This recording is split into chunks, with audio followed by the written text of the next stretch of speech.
Setelah belajar mengenai jenis-jenis data, sekarang kita lanjutkan dengan distribusi frekuensi. Distribusi frekuensi merupakan suatu uraian atau ringkasan yang dapat dibuat dalam bentuk tabel suatu kelompok data yang menunjukkan sebaran data observasi dalam beberapa kelas. Sehingga kita dapat membentuk suatu tabel frekuensi yang berisikan kategori-kategori tersebut.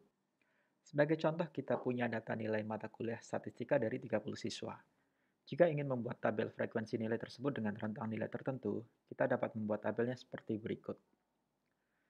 Pada tabel tersebut kita melihat ada 4 orang siswa yang mendapatkan nilai antara 1 sampai 25, 8 orang mendapatkan nilai antara 26 sampai 50, 12 orang mendapatkan nilai antara 51 sampai 75, dan 6 orang mendapatkan nilai antara 76 sampai 100. Inilah yang dimaksud dengan sebaran data atau distribusi. Tabel tersebut hanya merupakan contoh sederhana dari penggunaan tabel frekuensi dalam kehidupan sehari-hari. Sebuah distribusi frekuensi akan memiliki bagian-bagian yang akan dipakai dalam membuat sebuah daftar distribusi frekuensi. Bagian tersebut antara lain sebagai berikut. Yang pertama adalah kelas.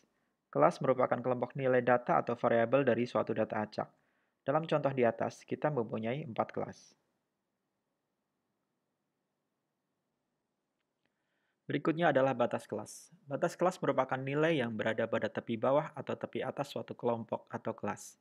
Dengan demikian, batas kelas terdiri dari batas bawah dan batas atas. Kemudian untuk menjamin tidak adanya nilai pengamatan yang jatuh tepat pada batas kelasnya, sehingga menghindarkan keraguan pada kelas mana data tersebut harus ditempatkan, kita menggunakan nilai tepi kelas. Nilai tepi kelas dinyatakan dengan jumlah digit satu desimal lebih banyak daripada data pengamatan asalnya. Nilai tepi kelas adalah nilai tengah antara batas atas suatu kelas dan batas bawah kelas di atasnya.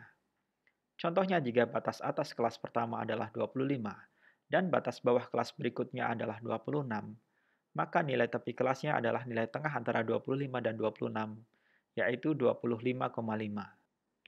Selanjutnya kita mengenal istilah interval kelas. Interval kelas menunjukkan seberapa lebar suatu kelas pada tabel distribusi frekuensi. Misalkan sebuah kelas yang terbentuk dengan rentang 26 sampai 50, maka panjang intervalnya adalah 25. Kemudian kita juga mengenal nilai tengah kelas. Nilai tengah merupakan tanda atau perinci dalam suatu interval kelas dan merupakan angka yang dianggap dapat mewakili suatu interval kelas. Nilai tengah berada tepat di tengah suatu interval kelas. Contohnya kelas dengan batas 1 sampai 25, maka nilai tengahnya adalah 12,5.